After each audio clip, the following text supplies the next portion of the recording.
Sandangan swara iku dek, cacahe ana 5. Suku iku swara udhik, yen wulu swara i.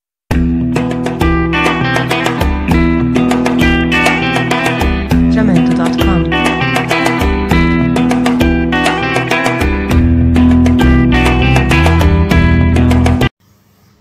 Assalamualaikum adik-adik ugi rencang-rencang sedaya. Sinau menapa dinten menika? Ing video menika kita badhe nyinaoni sandangan swara aksara Jawa. Aksara Jawa mbetahake sandangan swara supaya unine boten namung a utawi o kemawon. Kersane unine saged i, u, e lan o kedah ngangge sandangan swara. Sandangan swara cacahe wonten gangsal. Inggih menika suku, wulu, pepet, taling, lan taling tarung. Sakmenika kita badhe sinau sandangan swara kanthi nembang. Tembang utawa lagune dipun owahi saking tembang Sebelum Kita Makan. Monggo sareng-sareng kita tembangaken. Sandangan swara iku dek, cacahe ana 5. Suku iku swara udhik, yen wulu swara i. Pepet swarane e, taling swarane e, taling tarung swarane o.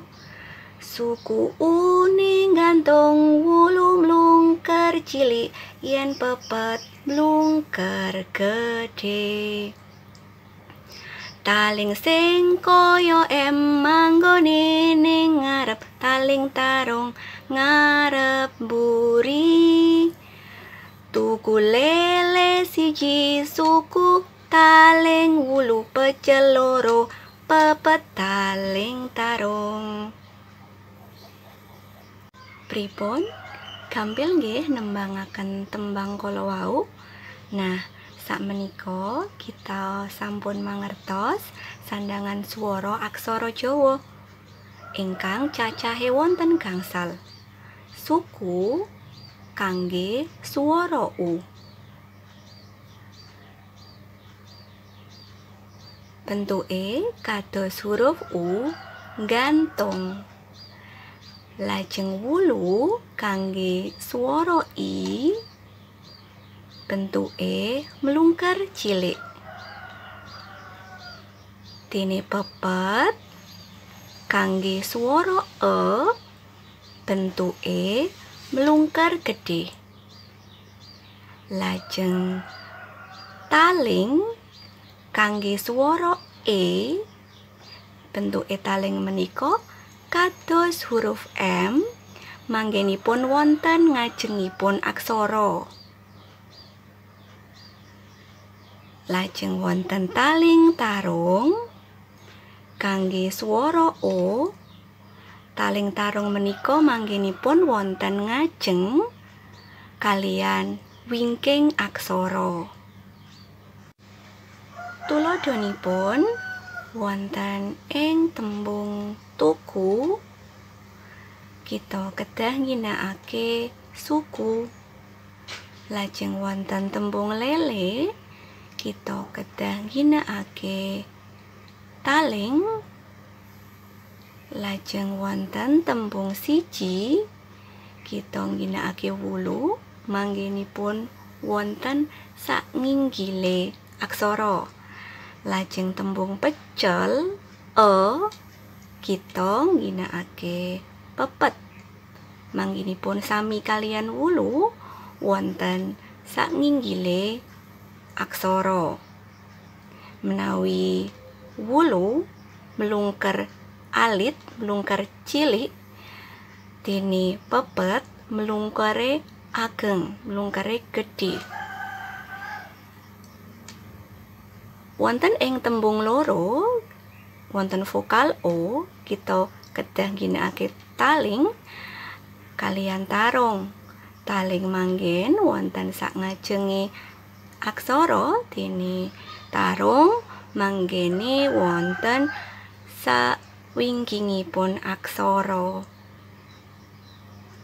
Nah, sakmenika kita badhe nerapaken sandhangan swara ingkang sampun kita sinaoni kala wau ing sajroning tembung. Nah, menika sampun wonten tembung tuku, wonten swara U, sehingga kita kedah ginakake suku. Bentukipun kados huruf U manggenipun wonten wingking. Menika sampun wonten aksara ta. Nah, kersane suarane dados tu dipun tambahi suku wonten wingking. Lajeng ku menika aksara ka kersane suarane dados ku ditambahi suku wonten wingking. Gampil nggih? Mirip dados suarane U diparingi sandhangan ingkang bentuke nggih kados U. Gantung nggih, gantung. Lajeng tembung salajenge inggih menika lele. Lele. Ginakake aksara lo rumiyin menika lo, kersane suarane dados le diparingi taling wonten ngajeng. Taling kaya huruf M manggone ana ngarep. Dipun lajengaken le, sami nggih, dipun paringi taling wonten ngajeng aksara. Tembung salajengipun inggih menika siji. Menika aksara so, kersane suarane dados si, kedah diparingi wulu. Wulu. Melungker cilik. Menika aksara jo karo huruf R nggih. Kersane suarane dados ci diparingi wulu.